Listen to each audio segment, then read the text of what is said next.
আসসালামু আলাইকুম। Welcome back to my channel Najmun's kitchen studio. আজ আমি আপনাদেরকে জলপাইয়ের চাটনি রেসিপি শেয়ার করব। আশা করি ভিডিওটি আপনাদের ভালো লাগবে।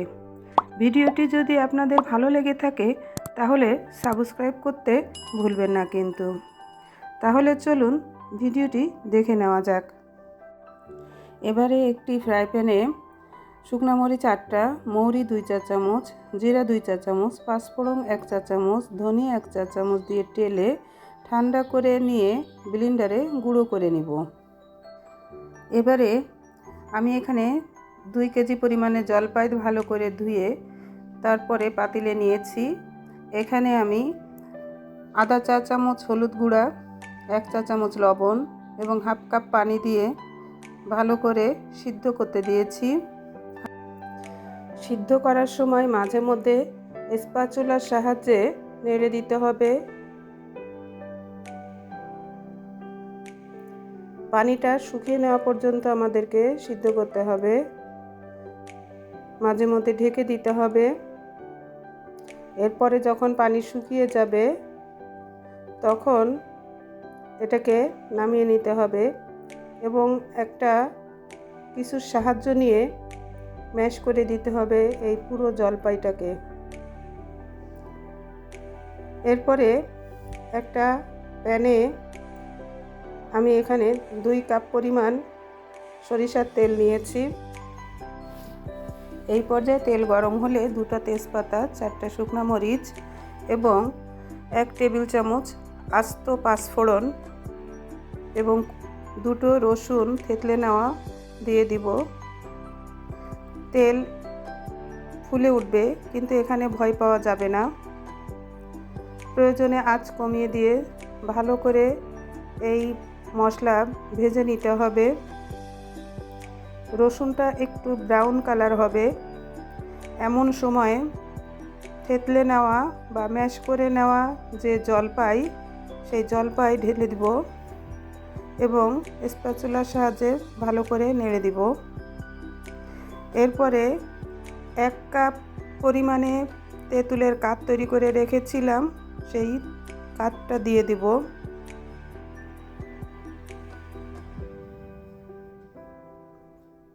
এক চা চামচ পরিমাণে লবণ দিব, প্রয়োজন হলে পরে চেখে আবার দিব।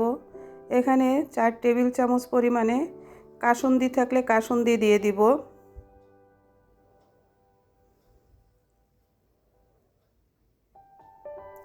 ভালো করে নেড়ে নেব। এরপরে যে তৈরি করে রেখেছিলাম যে মশলাটা, সেটা 2 টেবিল চামচ পরিমাণে দিয়ে দিব। আমি এখানে হাফ টেবিল চামচ ব্যবহার করছি, এই জন্য আমি 4 বার দিয়েছি। এরপরে এখানে আমি গুড় গ্রেট করে রেখেছিলাম, সেই গুড় দিয়ে দিব।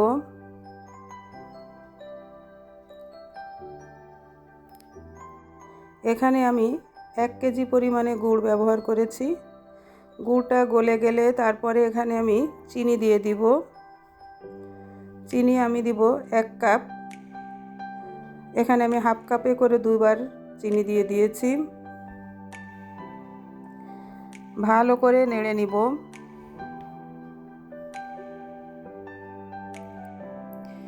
গুড় এবং চিনি গলে গিয়ে লিকুইড আকার ধারণ করেছে। এই পর্যায়ে আমাকে বিট লবণ দিতে হবে। আমি এখানে হাফ চা চামচ করে 2 বার অর্থাৎ 1 চা চামচ পরিমাণে বিট লবণ দিয়েছি। এরপরে বাকি যে মশলাটুকু ছিল গুঁড়ো করে রাখা, সেই মশলা সম্পূর্ণটাই দিয়ে দিব।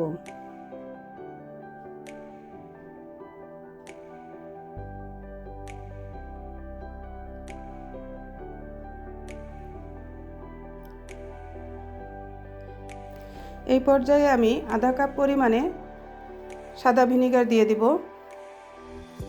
এরপরে অনবরত নাড়তে থাকব। যখন চাটনি নাড়তে নাড়তে দেখা যাবে যে এরকম থকথকে হয়ে এসেছে, তখন বুঝতে হবে চাটনি তৈরির কাজ কমপ্লিট হয়েছে। ব্যাস, তৈরি হয়ে গেল আমার জলপাইয়ের টক মিষ্টি চাটনি। আশা করি ভিডিওটি আপনাদের ভালো লেগেছে।